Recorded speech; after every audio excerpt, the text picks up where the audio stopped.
Now that Donald Trump has been talking about a wall, it seems now all of the other candidates are echoing, you know what, I would also like to build a wall. There didn't seem to be this much of an interest in terms of really hardline immigration policies until very recently. Is that because of Trump, or is that because maybe it's finally the message is trickling upwards and candidates are realizing that voters are really concerned about illegal entry?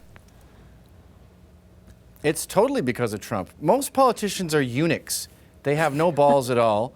And when Trump brought all this up, they thought, what are you doing? You're going to ostracize all of us. And then America went, yeah, I agree. And they went, oh, you agree? Okay, yeah, me too. It's pathetic. But everyone sane has been screaming this for years, that we're not getting the best of the best. And they're, for the most part, a detriment to America. But the rich and the media and the politicians only see their nannies and their landscapers. So they go, they seem great to me and they'll probably vote for me. And I'm hoping that they're coming out and being a little bit bolder. I mean, it's like, it feels as though they're trying, but I also, Gavin, at the same time, I feel like I'm watching National Geographic and watching baby giraffes like get use of their legs right after they fall from the mother's womb. It seems somewhat awkward and somewhat forced, but I'm hoping that they become more accustomed to it. It's totally awkward and forced, and they don't know any of the data. I mean, there's been this assumption that Mexicans are going to vote for you if you placate them.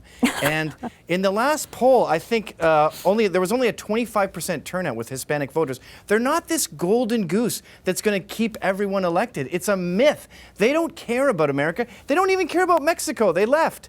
And the reason that Obama and all these other Democrats keep winning is because old white dads are sitting on the couch going, none of these guys got anything to do with me. I'm not going to bother. If a candidate would just say, I love America, I love the family, I love what made this country great, these dads would get off their couch and we'd have a real president like Ted Cruz. Right.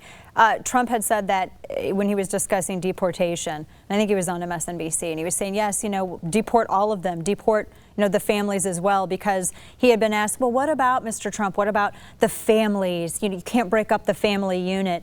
He didn't take the media bait on it. He didn't allow himself to be emotionally manipulated. And Gavin, it's been, I think for the first time in my life, I think I've witnessed that perhaps. Yeah. Well, he's the only candidate that's been tough on immigration since ever. I mean, it was always considered incredibly racist just to point out the hate facts behind the numbers. And when someone is rich enough and they're not beholden to any investors to tell the truth, all of a sudden the truth comes out.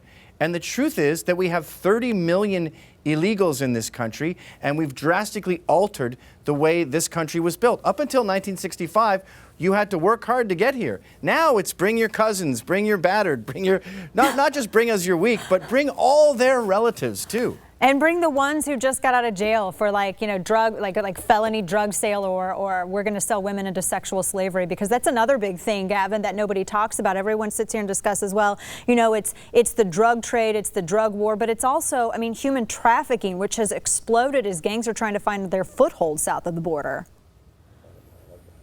Well, the problem with sexual slavery and human trafficking is the Chinese are worthy adversaries. It's going to be tough to get them to go back. Yeah. But as far as Mexicans go, you don't need a giant bus that fits 30 million. You just tweak it. It's called attrition. You make it a little bit more difficult to hire illegals. You're a little bit stricter on paperwork, and they go home in droves. Right. So here's where we stand. We have some we're getting some immigration plans from some of these candidates. Everyone always says secure the border. What does that even mean? What does secure the border even mean anymore? Everybody says it every election. What does that mean to you when someone says secure the border? Empower the police, empower the border guards. These guys get vilified if they shoot a drug dealer who was trying to shoot them. These guys go to jail. They're bogged down in paperwork, and there's not enough of them. We have to guard our border the way Mexico guards their border. You think Mexico lets Nicaraguans pour in? No, they literally put them on a bus and send them back home. We accept more immigrants, legal immigrants, than all other countries combined. So how about we do this outlandish thing? We follow our own laws, and we do what every other country does. We guard our borders. It took me 10 years to get my green card, and it cost me about 10 grand, and I brought a dozen jobs. The system today punishes people like me and rewards guys who walk across a river.